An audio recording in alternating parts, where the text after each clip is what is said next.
నమస్తే ఫ్రెండ్స్, నేను మీ లక్ష్మిని. Welcome to Lakshmi kitchen. ఈ రోజు లక్ష్మి కిచెన్ లో పల్లీ చాట్ చేసుకుందామండి. ఈ పల్లీ చాట్ ను సాయంకాలము స్నాక్స్ లోకి చేసినానండి. నేను పల్లీ చాట్ కావాల్సిన వస్తువులండి: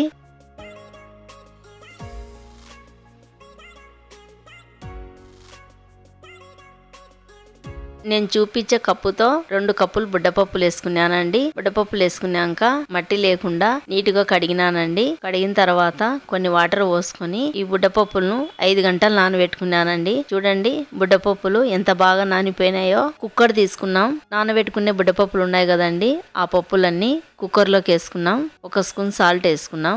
1/2 లీటర్ వాటర్ వేసుకున్నాం. సాల్ట్ కలిసేటట్టుగా స్పూన్ తీసుకొని అంతా బాగా కలుపుదామండి. బుడ్డపప్పులను కుక్కర్ మూతకు లబ్బర్ పెట్టుకొని విజిల్ పెట్టుకొని ముందుగా గ్యాస్ ఆన్ చేసుకొని స్టవ్ మీద పెట్టుకున్నాం కుక్కర్ను. ఒక 2 విజిల్ ఇచ్చేంత వరకు బుడ్డపప్పులను బాగా ఉడికించుకున్నామండి.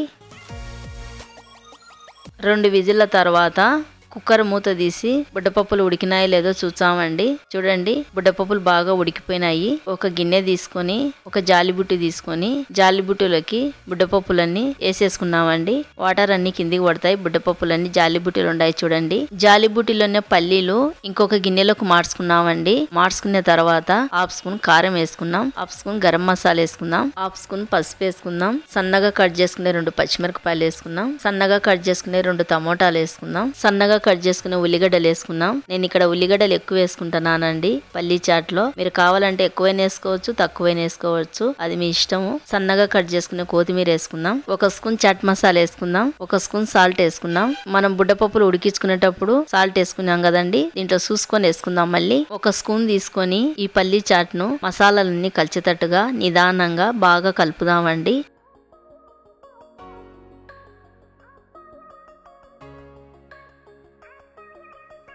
కలిపిన తర్వాత ఒక నిమ్మకాయ తీసుకొని ఒక నిమ్మకాయ అంతా లెమన్ జ్యూస్ వేసుకున్నామండి.